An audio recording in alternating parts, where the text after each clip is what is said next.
Hi, I want to show you the new version of the Freda ebook reader software, and it is much improved from the older versions. Now, the thing about Freda is specializes in one type of ebook, that is EPUB ebooks. Now, this is becoming more and more popular, although you may or may not have any at the moment. It can read other types, but I understand that Google now has almost 1 million ebooks available online, and they're converting many of them to EPUB. So it's important to have this program, even if you don't use it immediately. Now, when it comes up, you can tap pretty much anywhere on the screen and hold your cursor down. You just press down for about 2 or 3 seconds, and that will bring up your control screen. And on the control screen, we have icons to do pretty much everything with this software.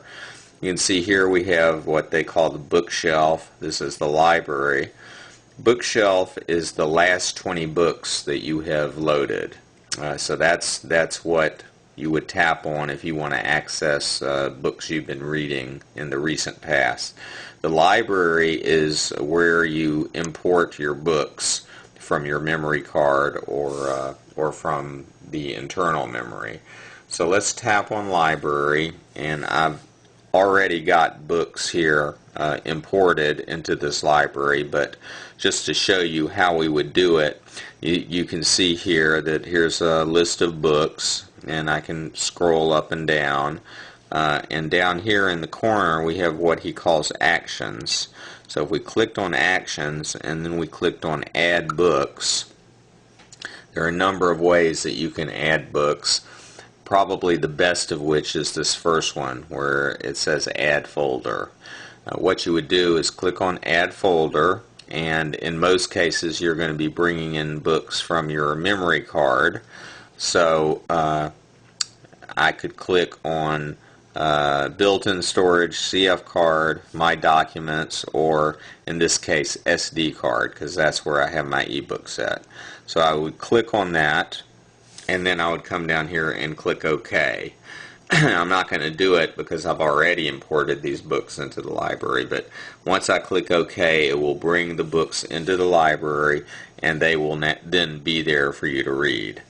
So let's say that we've imported them. Now I can come over here and I can click on Andromeda Strain, and you can see down here it's going to give me a little bit of information, if it has it, the title of the book, the author, and so forth and so on. What we do next is we click on the book and come down to actions, and here it says Open Andromeda Strain. So I'm going to click on Open Andromeda Strain. And it'll take her a second or two, and the way it does it is it loads the book a little at a time. So you can see here it says 0%. It loads enough for you to start reading, and then it will continue loading in the background while you're reading. Now there are lots of ways to turn the page on this machine. We can come down here and simply click on the bottom of the page and it'll scroll down, or we can also use our finger, and we can have a swipe motion from side to side, or as I said, we can tap at the bottom. We can also use what's called the action key. You can't see it because of the darkness right now, but we can tap on that, and you can see now the page number has appeared at the bottom, and that is showing us the page number as we scroll. So that's the basic on Freda, the EPUB reader, and there are many other features. For example, if we want to go back to the configuration screen, again we simply hold our stylus down for a couple of seconds and it loads it, and you can see we have find, we have contents, we can increase or decrease the font size by clicking on font plus to make the font bigger, or font minus to make it smaller. We have a bookmark function where you can bookmark a particular page so you can come back to it.